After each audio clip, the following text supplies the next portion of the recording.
Hey, if you're selling your home, that means you need to stage it. And it's not just about making it look pretty.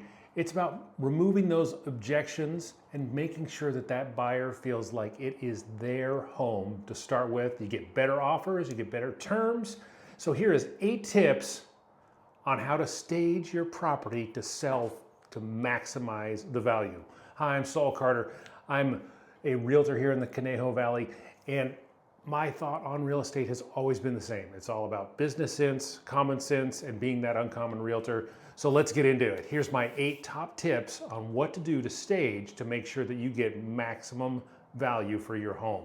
So number 1 is pretty simple. It is actually what you've heard before, but I'm going to give it a little bit definition for you. And it is the declutter and depersonalize. Number 1, let's depersonalize. We're going to take out those kids' photos. We're going to take out the photos of your wedding, all that stuff. 2 reasons. 1, let's declutter. Let's make those walls blank enough so the buyers feel like they can jump in and actually live there while they're walking through your property. And 2, we don't need them to know your face and all that other stuff. In today's world, I like to minimize that as much as possible. And the other half of that is to declutter. Now, what does it really mean to declutter? Decluttering is not just taking pictures off the wall. Decluttering is about making sure that you remove 30 to 45, 50% of the furniture in your home so you can walk through and flow through the whole house. At that point, it's not about entertaining, it's about making sure that people feel like the home is as big as possible. So you want to make it feel like there's people living there and it's a home, but you don't want to make it feel like it's super cramped, right? We want to maximize the space. We don't want a 2,500 square foot home feeling like it's 1,600 square feet, all right? Okay, 2 on a side bonus on that is make sure you have at least 36 inches between each piece of furniture. Now, an end table can be right up against a couch or whatever, but if there's a chair and a couch, make sure you have 36 inches, enough space so somebody can walk through, basically, right? All right, number 2 is let's do a deep clean, as if you were gonna make it the model home in a whole brand new home, like subdivision, right? So we're not just gonna do our regular cleaning, but we're gonna do those little things that people kind of forget about on a regular basis. So we're gonna do the baseboards, the grout, windows. We're gonna clean the vents. There's one right there. We're gonna do the inside of cabinets, and one of the ones that people forget a lot is the garage floor, right? The other thing that I see a lot too is around the handles going in and out of the garage or other frequented doors where they just don't keep it as clean, not even just the handle, but on the edges of the handle right there. So let's clean those places.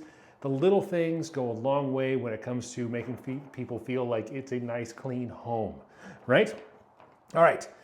And number 3 on the list is about warm light. We want the whole house to be nice and lit, whether that's opening up the blinds and whatnot and making sure there's lots of natural light coming in, but go through and go get yourself, some brand new bulbs. Make sure that they're nice warm lights.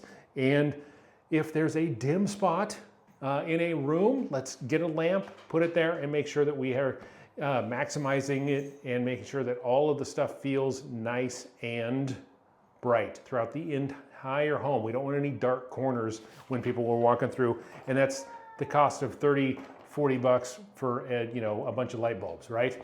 I'm in my cat is in the room. Did you hear it? Anyway, maybe they'll jump up here on the table here in a second. Ooh, there's actually 2 in here and now they're hissing at each other. It's because I started recording, that's why. All right, let's go into number 4. Number 4, it's about neutral painting, right? When we were younger, we had our children at home and we moved. We let them paint their rooms the color that they wanted. That meant that the whole house, except for the girls' rooms, were nice and neutral. But their rooms were actually, now he's fighting with something on the floor. Anyway, their rooms, one of them, luckily, 2 of them, one was kind of more of a baby blue, the other one was kind of an aquamarine, but there was one room that was like this bright pink. That's not the color you want to sell your home with. So think about whether it's one room or the whole house, whatever, think about the economics of making sure that you can actually paint and get all the colors neutral. It's not always feasible. Sometimes it's not worth the trouble, but it is something you need to think about, okay? Number 5, and I love number 5 because number 5 is about curb appeal. This is literally one of those things that you're gonna get so much money from.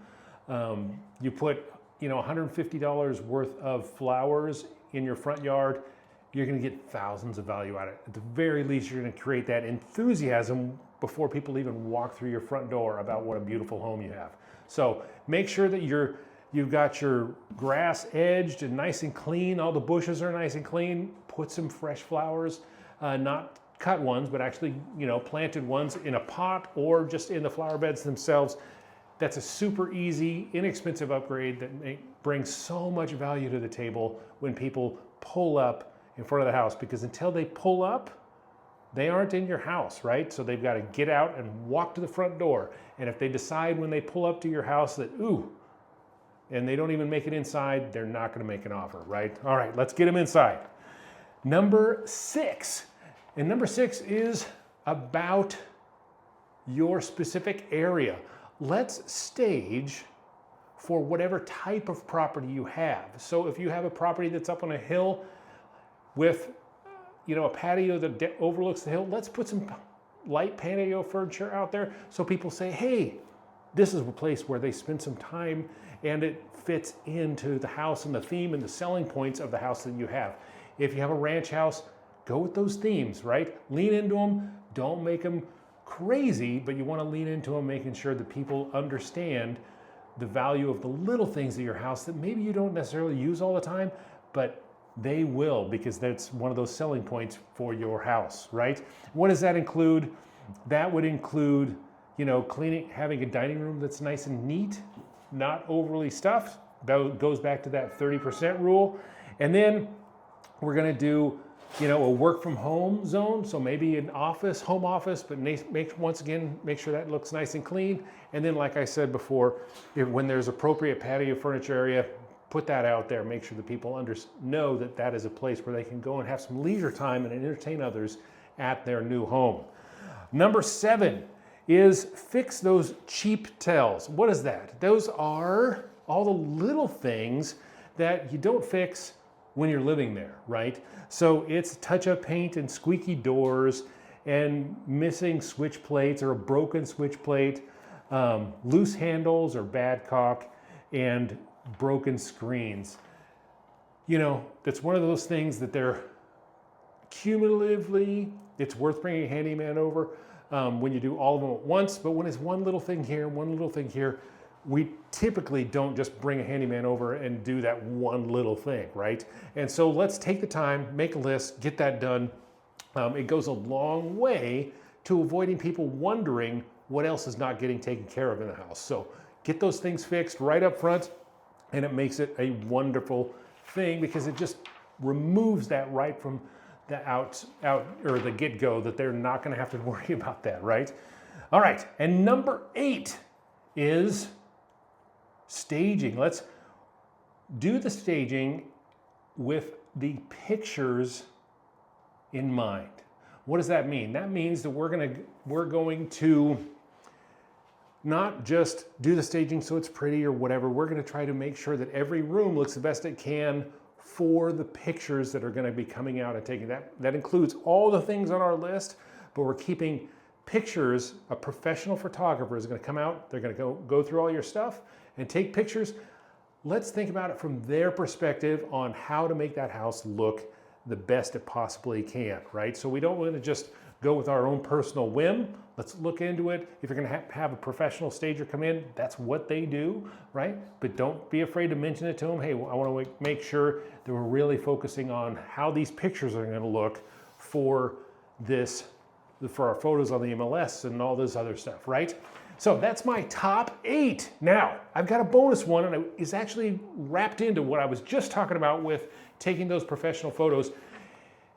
I want you to focus on the first picture, right? So whatever room that is, or or the front of the house or whatever, let's spend a little bit of extra time staging that area to make sure that we are taking care of that first picture. Because when you're on the MLS, that first picture is golden, right? It is so much that as a realtor, if I'm not getting the right activity, it's one of the things on my list that I'm going to switch out that first picture to make sure that I get something that catches people's eye. So really worry about that first picture. Make sure that it's something you've got nailed down for sure. The other rooms, obviously you want to take care of those, but they are not as important to me as that first picture. All right? So those are my 8+1 tips on how to stage your home and make sure you're maximizing the value when you sell. I'm Saul Carter. Thank you so much for watching. If you need some more tips and tricks, subscribe below and I will talk to you soon.